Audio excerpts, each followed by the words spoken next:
não parar, não precipitar e não retroceder. Então dizer para esse cara, sabe quando nós vamos parar? Nunca. Nunca na sua porca vida. Né?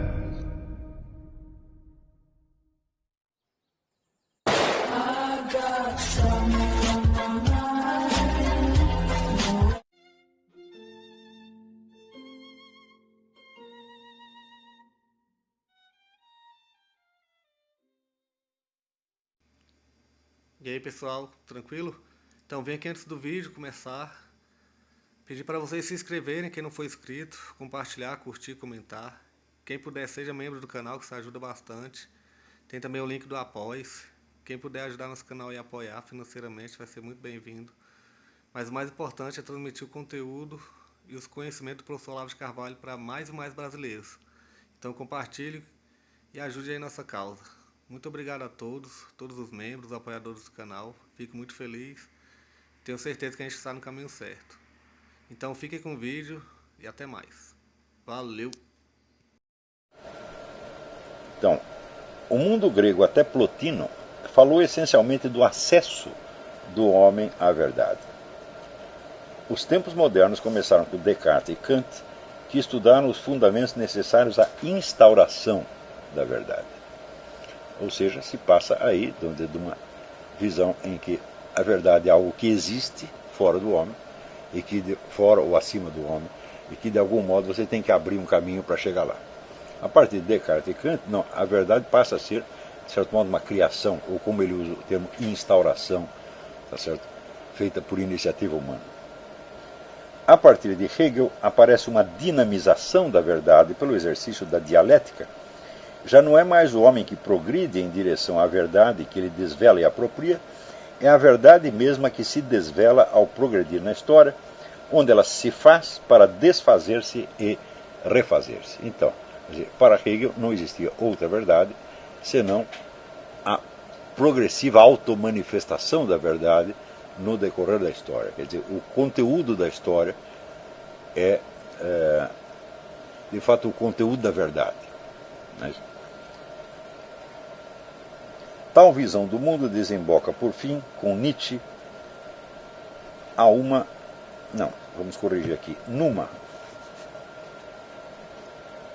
numa desintegração da verdade. Você vê que esses 4 períodos, eles têm duração cada vez menor. Então é de supor que este período da desintegração, na qual nós estamos vivendo aí, vai ser de uma duração muito curta. Na verdade, este processo de desintegração da verdade, ele já acabou. Quer dizer, ele alcança o seu auge, vamos dizer, com o tal do desconstrucionismo, vamos dizer, o qual intelectualmente está morto. Mas é claro que uma corrente estar intelectualmente morta não quer dizer que sociologicamente ela tenha desaparecido ainda. Numa desintegração da verdade e do sujeito mesmo. 4 etapas e 4 procedimentos, ao longo dos quais o homem não cessou de se experimentar como um ente sem pátria. Heidegger insistiu com frequência no alcance etimológico da palavra grega aletheia, traduzida por verdade. Ela vem do verbo lantanein, que significa ocultar, e do prefixo negativo a. Para os gregos, a verdade é, com efeito, aquilo que foi desocultado, mostrado, desvelado, arrancado ao rio do Letes. Letes é o rio do esquecimento, né? Que os mortos atravessam quando vão para outro mundo e apagam esta vida. E reencontraríamos aqui a alegoria bem conhecida, que representa a verdade como uma mulher nua saindo de um poço. Conhecer resulta em retirar um a um os véus que nos ocultavam a verdade. Ou seja, esta visão é comum, de fato, a todo mundo grego, a visão de que nós vivemos num mundo de aparências e que por trás deste mundo existe um outro mundo mais permanente, mais estável, que corresponde à verdade. Esta visão aparece em todo mundo, aparece em Parmênides, em Heráclito, em Platão, aparece até nos sofistas, né, de algum modo. Né? Para Platão, esses véus reduzem-se a 2 principais, a sensação e a opinião. É, portanto, essencial operar um despojamento intelectual que nos permita libertar-nos das aparências falaciosas.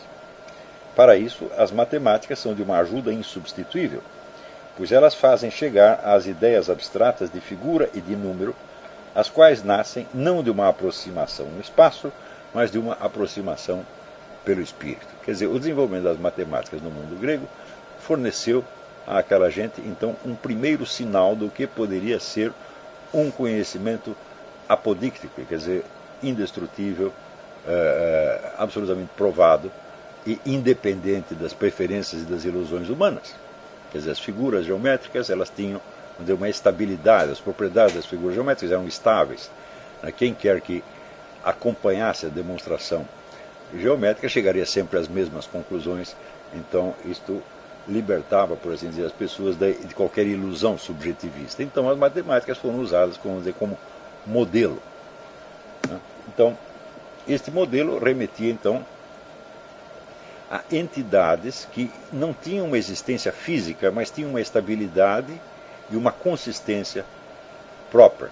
Tá certo? Então, que embora você não conseguisse tocá-las, tá certo? E nem vê-las, você só poderia de longe imaginá-las, ou antes imaginar simulacros delas, ainda assim elas tinham uma espécie de resistência objetiva que mostrava que elas de fato existiam independentemente do ser humano. Então daí as famosas ideias ou formas de que fala Platão, que representariam então o mundo mais estável por trás do mundo das aparências em constante fluxo. Graças às matemáticas podemos chegar até as essências eternas que nos subtraem ao domínio do devir. Ou seja, o devir, a constante transformação. Na medida em que você tem a sua mente treinada pelas matemáticas, você apreende as noções da forma e do número, e com isto você pode chegar a ter uma visão de realidades que são invisíveis, porém são eternas. Todavia, o saber que nos dão as matemáticas não constitui senão uma propedêutica, o prelúdio da área que é preciso aprender. O saber episteme pelo raciocínio discursivo, dianoia, não é senão o prefácio ao conhecimento noesis, aqui está com E, mas é com I, pelo espírito, nous. Tal conhecimento faz a alma ter acesso ao princípio absoluto. Ele anula a perda das asas e a queda que se seguiu. Ele permite subir deste baixo mundo até o alto o mais rapidamente para nele refugiarmos. É precisamente por anular a queda, em decorrência da qual a alma, que outrora acompanhava os deuses no seu curso, caiu na prisão do corpo, que o conhecimento é reminiscência. Graças a ele encontramos a via ascendente que reconduz à verdade perdida. Tal conhecimento tem algo da contemplação iniciática, honrada nos ritos de mistérios, onde o mista é o aprendiz, é o indivíduo que está no caminho da iniciação. O mista, após haver daí que sai a palavra mística, evidentemente, após haver transposto as diferentes etapas da iniciação, era admitido à contemplação da verdade que lhe era, por fim, desvelada. Nessa marcha ascensional, Eros vem desempenhar em Platão um papel fundamental, na medida que serve de intermediário entre os mortais e o imortal. Eros permite-nos, com efeito, ter acesso à ideia da beleza, pois ele nos faz perceber que a beleza que se encontra num corpo é irmã daquela que vemos em todos os outros. Ou seja, vamos dizer, o Eros como desejo nos impele a uma experiência cada vez mais plena da beleza, e então, segundo Platão, nós partimos da contemplação da beleza deste corpo, daquele corpo, até a contemplação de uma espécie de padrão, ou arquétipo da beleza que está presente em todos eles, embora esse arquétipo seja, por assim dizer, indizível.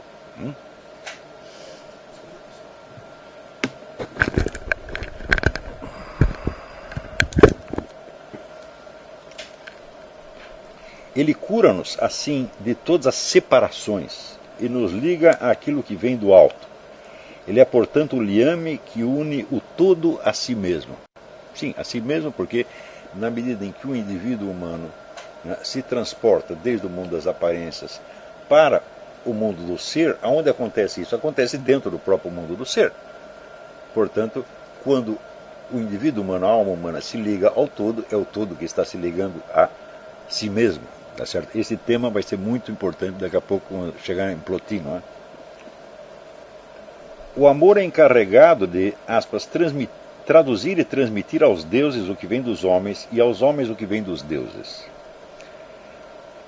O desejo que o homem tem de chegar até o inteligível e ao sol que o ilumina se encontra, portanto, levado por esse eros, transportado por esse eros seria melhor, né? Transportado, vamos aqui botar, transportado.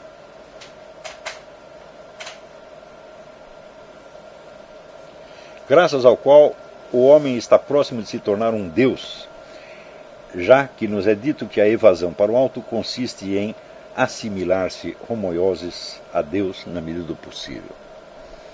Ou seja, não era somente um processo de percepção, um processo cognitivo, havia efetivamente uma autotransformação, na medida em que o indivíduo toma consciência do ser do qual ele é apenas uma amostra local, ele, por assim dizer, se reintegra no ser e ele já não é mais simplesmente aquele indivíduo separado que havia antes. Esse é um tema que existe no Vedanta também.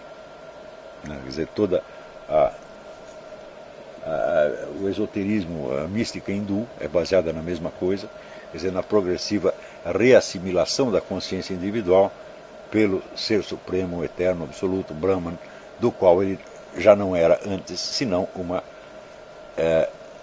expressão ou uma amostra local. Mas no curso deste processo ele perde aquilo que ele tinha de local e de separativo e ele se reintegra no Brahman. Então a conclusão final da escalada mística no hinduísmo é: eu sou o Brahman, quer dizer, não sou outra coisa senão o Brahman, através de uma sequência de exercícios espirituais no qual o indivíduo pergunta o que é ele e sonda, investiga o que é ele e vai, por assim dizer, descascando uma a uma as camadas de percepções e crenças ilusórias. Né? Então, por exemplo, ele percebe que ele não é as suas sensações, porque as sensações passam e ele permanece. Né? Como no famoso verso do Guillaume Apollinaire: Les jours s'en vont, je demeure. Os dias passam e eu fico. Então, se eu fico, então eu não posso ser aquilo que passou. Não é isso? Então eu não posso ser as minhas sensações. Também não posso ser as minhas memórias, porque elas se desvanecem, elas se apagam e elas estão continuamente mudando. Então aplica-se o mesmo raciocínio e assim por diante. E você vai tirando então essas várias camadas de identidades e você vê que você só pode ser aquilo que existe de absolutamente permanente, eterno e imutável. Então você é o próprio Brahman e a existência individual ou separativa só existia como ilusão. Encontramos aqui em presença de uma visão do mundo tipicamente grega que não tem nada a ver com aquilo que será o cristianismo, mas que se perpetua sob formas diversas todo ao longo dos séculos, notadamente no romantismo alemão e, entre outros, nos discípulos de Saiz, de Novales, ou nas modernas sociedades iniciáticas. Esta visão do mundo, coincide exatamente com a do hinduísmo, é aquela que vemos ainda hoje na obra René Guénon, por exemplo. René Guénon, Fritz Front, toda essa escola tradicionalista, ela segue isto aqui ao pé da letra, embora adaptando às vezes a linguagem das tradições propriamente religiosas, que são as tradições religiosas entre três: judaísmo, cristianismo e islã. Né? Mas eles adaptam então a linguagem dessas três tradições uma visão do mundo que é anterior e que é idêntica ao hinduísmo e também idêntica das escolas gnósticas. Né? Mas essa mesma visão do mundo reaparece subrepticiamente no racionalismo e no cientificismo mais estritos. Isto é uma das coisas fabulosas que tem nesse livro, onde ele vai vendo que toda uma visão do mundo que nos aparece como estritamente moderna, científica, ateística, etc., etc., ainda tem esta mesma visão da verdade como desvelamento no seu fundo. Ela é comandada pela ideia de que o homem pode se liberar das alienações intelectuais que o encadeiam e chegar a um desvelamento da verdade que lhe assegura uma salvação pelo conhecimento. Por exemplo, daria como amostra disso o livro do Raymond Rouyer, A Gnose de Princeton. Né? Quer dizer, que é um grupo de cientistas estritamente gnósticos que dominavam a Universidade de Princeton por um certo tempo. Toda a visão deles é esta aqui, quer dizer, é o hinduísmo, é a gnose, é o velho platonismo, etc. etc. Uma salvação pelo conhecimento, prelúdio a uma quase autodivinização. Essa visão do mundo passou de Platão a Aristóteles. Entretanto, neste último, está eliminado tudo aquilo que em Platão podia se parecer com um processo iniciático que fizesse pensar nos mistérios, e do qual os mitos constituíam outras tantas alusões. Com Aristóteles estamos em presença de um empirismo e de uma filosofia da causalidade que não duplicam o real com um mundo de ideias separadas, mas se preocupam em organizar classificações de formas, julgamentos de atribuição e raciocínios dedutivos de uma maneira logicamente coerente. Mas bem, de fato, você não vê em Aristóteles esta função essencial dos ritos iniciáticos, esta ideia, vamos dizer, da filosofia como uma iniciação. Porém, Aristóteles reconhece, há uma breve passagem de Aristóteles em que ele diz: os ritos de mistérios não nos trazem conhecimento, mas deixam em nós uma profunda impressão. Se você ler o meu livrinho sobre os 4 discursos, você vai ver que esta profunda impressão, ela constitui, por assim dizer, o subsolo imaginário de todo o conhecimento, e ela já molda e recorta toda a possibilidade de conhecimento posterior. Então isso quer dizer que esse mundo dos mistérios, ele não está incluído no universo de Aristóteles, mas está pressuposto. Quer dizer que o rito de mistério é, por assim dizer, anterior à filosofia de Aristóteles. Né? Anterior no sentido lógico da coisa. Todavia, a perspectiva de uma marcha ascensional reencontra-se nessa regressão de séries causais, ao termo da qual é preciso parar naquele primeiro motor imóvel não movido, que se chama Deus. Ou seja, também na filosofia de Aristóteles, embora não haja ali nenhuma menção a um processo iniciático, como há claramente em Platão, existe a mesma estrutura, vamos dizer, do regresso da alma individual até a sua fonte, que é o primeiro motor imóvel. O conhecimento conduz o homem à contemplação, teoria, graças à qual ele se aparenta, homoioma, a Deus. Então, ainda em Aristóteles é a mesma coisa, quer dizer, é a conversão do indivíduo humano em Deus. Ele é reintegrado em Deus, assim como o místico hindu é reintegrado no Brahman. O conhecimento contemplativo permite identificar-nos a Deus, ainda que seja por um curto instante. Esta é a diferença fundamental. Voltaremos a esse tema do curto instante, ou nesta aula ou na próxima.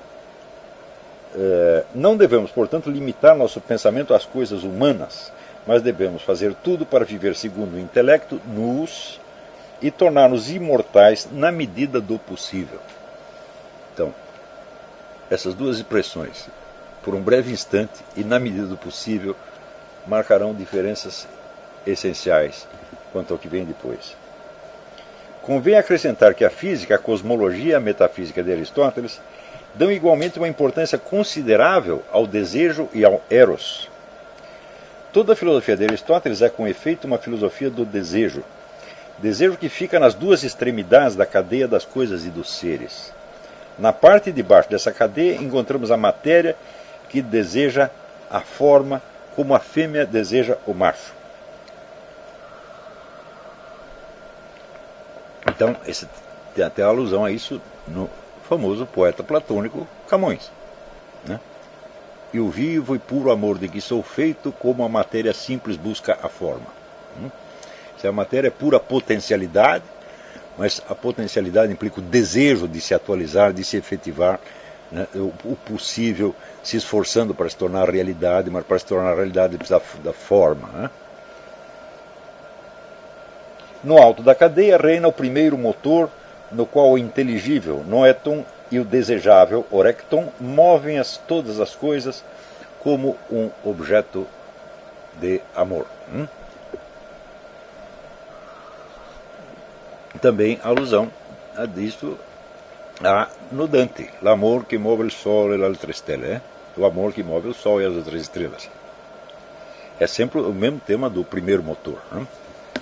E toda a Divina Comédia de Dante não deixa de ser uma paráfrase dessa ascensão mística, porém já descrita em termos cristãos, com modificações, portanto com modificações que nós entraremos depois. Né? Note bem que dessas 4 etapas que ele descreve, nenhuma delas tem nada a ver com o cristianismo. Isso é a coisa mais importante desse texto. Quaisquer que sejam as diferenças que separam Platão de Aristóteles, ambos têm em comum uma mesma ideia, um conhecimento superior que permita ao homem ter acesso à verdade, desvelá-la e contemplá-la, identificando-se assim a Deus, ainda que seja por um breve momento.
Chegamos a mais um final de uma aula, de um vídeo. Espero que tenham gostado.